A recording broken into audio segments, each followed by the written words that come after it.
تحياتي لكل زوار واعضاء القناه في كل مكان، يا رب تكونوا بخير وفي احسن حال. السودان بتنفي دخول اي وساطه لحل الازمه بينها وبين اثيوبيا. كلنا عارفين خلال الفتره اللي فاتت كان في صراع قوي ومستمر لحد دلوقتي بين الدولتين اللي يعتبر دول الجوار، وفي مخاوف دوليه من نشوب حرب قويه بينهم واللي هيهدد استقرار المنطقه بالكامل. كان في بعض الاخبار اللي بيتم تداولها على السوشيال ميديا ان في بعض الدول هتدخل بدور الوسيط لحل الازمه بين اثيوبيا وبين السودان، والدوله اللي كانت مقصوده في التصريحات او الاخبار اللي منشوره على السوشيال ميديا هي دوله الامارات، ان هتدخل بدور الوسيط لحل فتيل الازمه بين السودان واثيوبيا. لكن السودان طلعت بتصريح ونفت هذا الموضوع تماما، وقالت لغايه دلوقتي مفيش اي وساطه بين اثيوبيا وبين السودان، ولكن الحوار داير ثنائي بين الجانب الاثيوبي والجانب السوداني. وفي نفس الوقت وضحت مشاركة اريتريا في النزاع القايم بين السودان واثيوبيا. يا ترى اريتريا ليها دور في الصراع اللي قايم بين الدولتين ولا لا؟ وده بيفكرني بالتصريح اللي كان طالع بيه السفير السوداني لدى اثيوبيا عثمان نافع، واللي كان بيوضح وقال ان الوضع خطير جدا على الحدود السودانيه الاثيوبيه، وممكن في دول في الاقاليم هتدخل في المواجهه لو قامت حرب بين اثيوبيا وبين السودان. وطبعا هو بيقصد في تصريحه دوله اريتريا اللي بتدعمها او بتدعم اثيوبيا. من الجهه الاخرى بيقصد مصر اللي هي بتدعم بقوه السودان. التاريخ السوداني المصري معروف من قديم الازل. يا ترى لو السودان دخلت في مواجهه او في حرب مع اثيوبيا، يا ترى مصر هتقف معاها ولا لا؟ الكلام ده طبعا احنا وضحناه بالتفصيل في الفيديو اللي قبل الفيديو ده على طول، وقلنا مصر مستحيل هتسيب السودان لو دخلت في مواجهه مع الجانب الاثيوبي. لكن النقطه المهمه اللي عايزين نسلط عليها الضوء في التقرير اللي هنقدمه لحضراتكم دلوقتي، وهو دور الامارات ودول الخليج اللي عايزه تدخل بوساطه لحل فتيل الازمه بين الدولتين. يا ترى في دوله تانية غير الامارات عايزه تدخل كوسيط لحل الصراع السوداني الاثيوبي، ولا هي الموضوع واقف عند الامارات لوحدها؟ خصوصا ان خلال الفتره اللي فاتت كان في زيارات مستمره من بعض الدول لدوله السودان. كل التفاصيل هنعرفها في التقرير اللي هنقدمه لحضراتكم دلوقتي، لكن في البدايه يا ريت ما تنسوش الاشتراك في القناه وتفعيل زر الجرس عشان يوصلكم كل جديد، وعمل لايك للفيديو. نعرف بقى التصريح السوداني سببه ايه. يا ترى بعد الاخبار اللي كان بيتم تداولها على السوشيال ميديا ان في بعض الدول بالفعل هتدخل كوسيط لحل الازمه بين الدولتين، ولا ده مجرد اشاعه؟ خلال الساعات اللي فاتت اكدت الحكومه السودانيه ان الخرطوم لا تسعى لاي وساطه حول قضيه الحدود مع دوله اثيوبيا، ونفت في تصريحها وجود اي تدخل اماراتي للتوسط. طبعا كل الاخبار اللي كان بيتم تداولها على السوشيال ميديا ان بالفعل الامارات بتسعى بدخول الوسيط لحل الازمه بين اثيوبيا والسودان، وهذا الموضوع نفته السودان بالمره. قالت لغايه دلوقتي مفيش تدخل من اي دوله، وفي اعتقادي هترفض اي وساطه من اي دوله.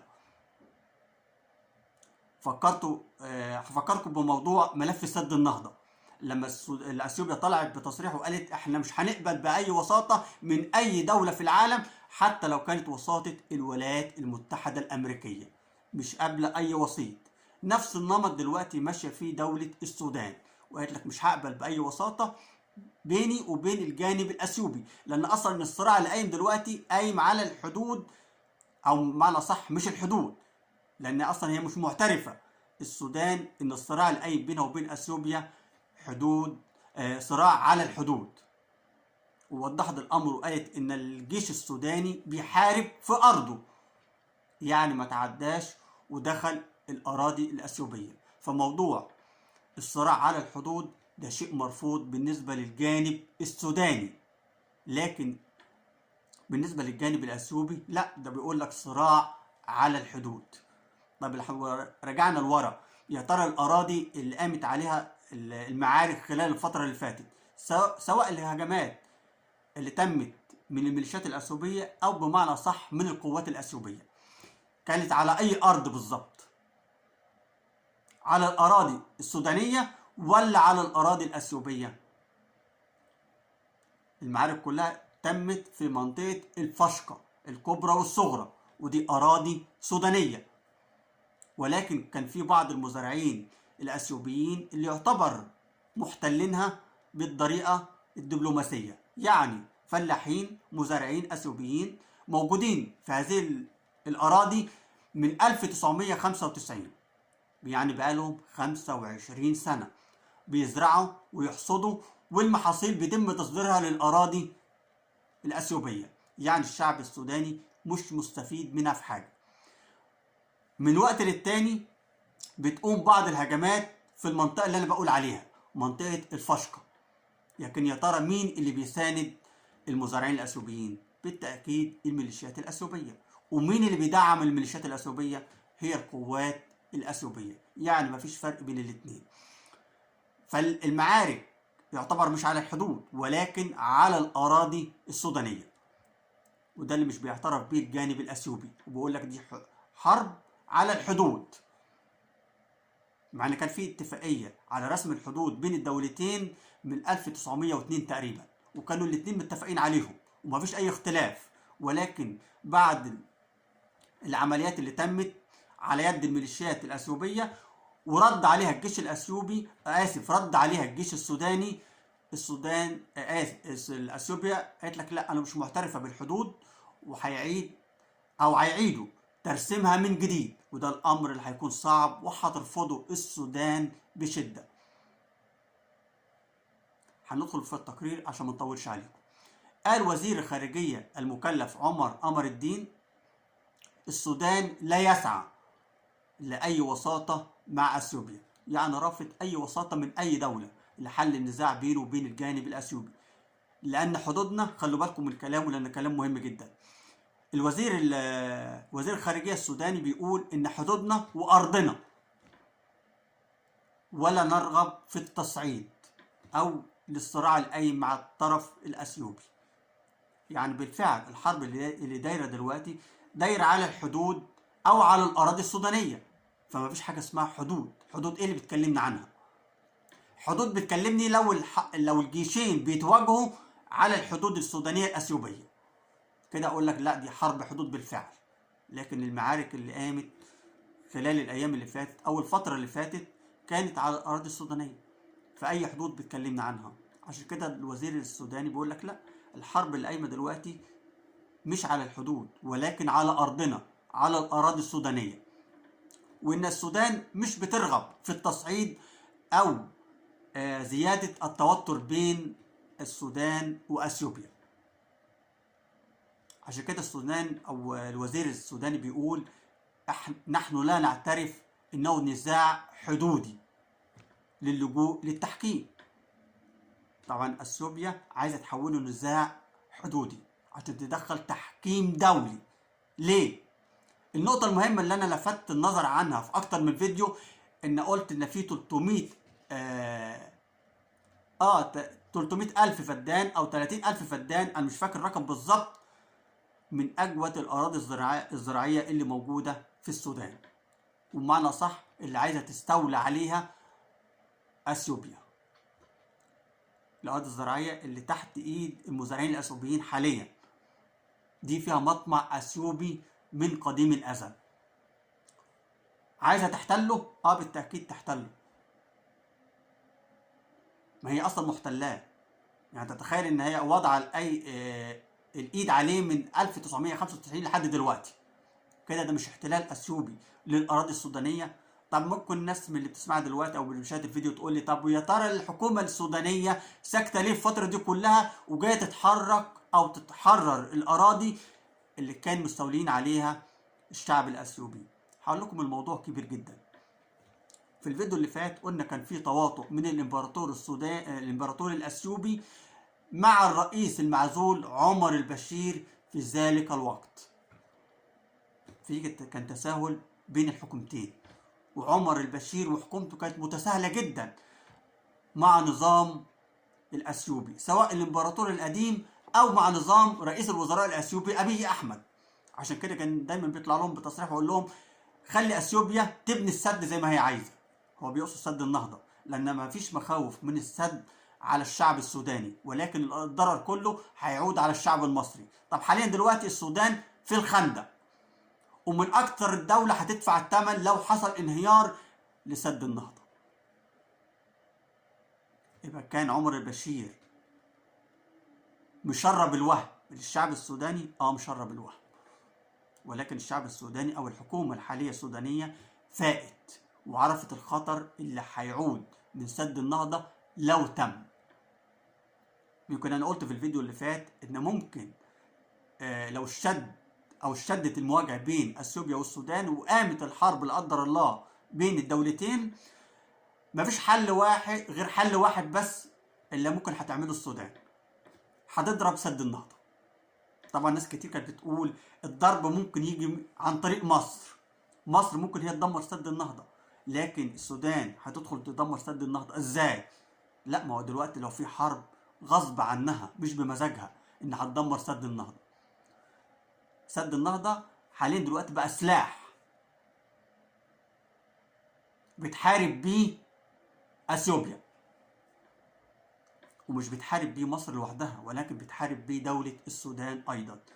فلما تحصل مواجهة ابقى عشان السودان تخلص من الكابوس الكبير تدمر سد النهضة وتخلص. طب يا ترى الدور المصري هيكون فين؟ ما احنا قلنا التصريح السوداني اللي كان طالع على يد السفير التصريح السوداني على يد السفير السوداني الموجود في اثيوبيا، قال لك السودان لو دخلت في مواجهة مع اثيوبيا بالتأكيد مصر هتدعمها. من الاخر مصر والسودان في مركب واحد، الاتنين في مركب واحد. غرقت السودان هتغرق مصر، غرقت مصر هتغرق السودان. التاريخ، مش انا اللي بقول كده على فكرة، التاريخ اللي بيقول كده. العلاقات المصرية السودانية معروفة من قديم الأزل، والتاريخ المصري السوداني معروف من قديم الأزل. حماية الأراضي السودانية هو نفس الطريقة حماية للأراضي المصرية، بالظبط زي اللي بيحصل في ليبيا. استقرار ليبيا هو استقرار لدولة مصر، فمتهيألي مصر مستحيل هتسيب السودان لوحدها في المواجهة مع اثيوبيا، مع ان اصلا السودان مش محتاجة. احنا عملنا مقارنة قبل كده بين الجيشين السوداني والاثيوبي، ولقينا الجيش السوداني متفوق كتير عن الجيش الاثيوبي، سواء في العدد، سواء في المعدات الحربية، في المدرعات، في الدبابات، في الطيران الحربي، لا في الاسطول البحري. لا، السودان متفوق كتير. مش هحسبها بطريق العدد، طبعا ناس كتير هتقول ده السودان 43 مليون والاثيوبيا 108. لا، انا مش بحسبها بعدد السكان، انا بحسبها في القوة العسكرية او القدرات العسكرية للجيشين. انا ماليش دعوة بالعدد، او ماليش دعوة بمساحة الارض قد ايه. ممكن تكون دولة يعني قليلة جدا، ولكن تسليحها قوي للغاية، فما فيش أي دولة هتصد قصادها. ده اللي بيحصل بالفعل مع دولة السودان. المهم نكمل التقرير ونشوف كلام الوزير السوداني قال إيه. أضاف الوزير وقال إنه وصف الجانب الأثيوبي للقضية وصفه. طبعا هو بيقول ان الجانب الاثيوبي وصف القضيه بانها نزاع حدودي، وده كلام غير صحيح بالمره. يعني الجيش السوداني بيقول لك احنا بنحارب على ارضنا، والجانب الاثيوبي بيقول لك لا، ده نزاع حدودي. عشان كده بقول لك الوزير السوداني بيقول لك ان الحرب اللي دايره دلوقتي مش على الحدود، والكلام او التصريح اللي بتطلع بيه دوله اثيوبيا ان النزاع حدودي امر مرفوض تماما بالنسبه للجانب السوداني. وتابع كلامه وقال ان اول ما اثيوبيا بتطلع بتصريحات بهذا الشكل وعلى الحدود عباره متنازع عليها، ده وصف يعتبر باطل وملوش اي سند قانوني، وملوش اي وثائق في المجتمع الدولي. كل الكلام اللي بيطلع بيه الجانب الاثيوبي ده مجرد كلام باطل ملوش اساس من الصحة. مفيش حاجة اسمها نزاع على الحدود. وقال ان التصريحات اللي بتطلع بيها الجانب او اللي بيطلع بيها الجانب الاثيوبي من وقت للتاني يعتبر فتنة هي اللي هتشعل المنطقة. يعني اللي هيزود فتير الازمة بين الدولتين هي التصريحات الاثيوبية مش التصريحات السودانية. نيجي بقى في النقطة المهمة عشان ما اطولش عليكم. ايه دور اريتريا في الصراع القايم بين السودان واثيوبيا؟ دي النقطة المهمة. وكمان هتكلم عن الدور المصري. ليه في مخاوف من اثيوبيا من دخول مصر في المواجهة مع او بدعم منها للسودان لو دخلت في مواجهة مع الجيش الاثيوبي؟ طبعا قال ان اريتريا في النزاع اللي قايم دلوقتي بين الدولتين ما عندناش اخبار اكيدة ان اريتريا ممكن تشارك في الهجوم او في المواجهات اللي هتتم بين الجيشين السوداني والاثيوبي. مع ان في نقطة انا وضحتها في الفيديو اللي فات وقلت ان في مخطط قوي جدا بين ابي احمد رئيس الوزراء الاثيوبي وبين اريتريا، خصوصا ان مفيش عمار بين اريتريا وبين السودان من ايام الرئيس المعزول عمر البشير. فالامور متوتره، وبالفعل ممكن رئيس الوزراء الاثيوبي ابي احمد يحشد قوات اريتريا على الحدود مع السودان، ويبقى السودان كده محاصره من ناحيتين، من ناحيه اريتريا ومن ناحيه اقليم امهاره، لان اقليم ديجراي مرفوض، مش هيتم فيه حشد قوات من الجيش الاثيوبي على الحدود السودانيه، لان اصلا في جماعات مسلحه بتحارب الجيش الاثيوبي. فالنقطه البابين المفتوحين قدام ابي احمد هو اريتريا واقليم امهره. مفيش اخبار اكيده، ولكن كل العلامات بتقول ان ده اللي هيتم لو حصلت مواجهه بين الجيشين. طب يا ترى مصر هتقف تتفرج؟ لا، مستحيل. مصر هتدعم بقوه ومن مصلحتها انها تدعم السودان. طبعا ناس كتير ممكن تقول لي ممكن تدعمها دلوقتي عشان مفاوضات سد النهضه. لا، احنا قلنا في الاول امن وسلامه الاراضي السودانيه هي من امن وسلامه الاراضي المصريه، ده بخلاف موضوع سد النهضه.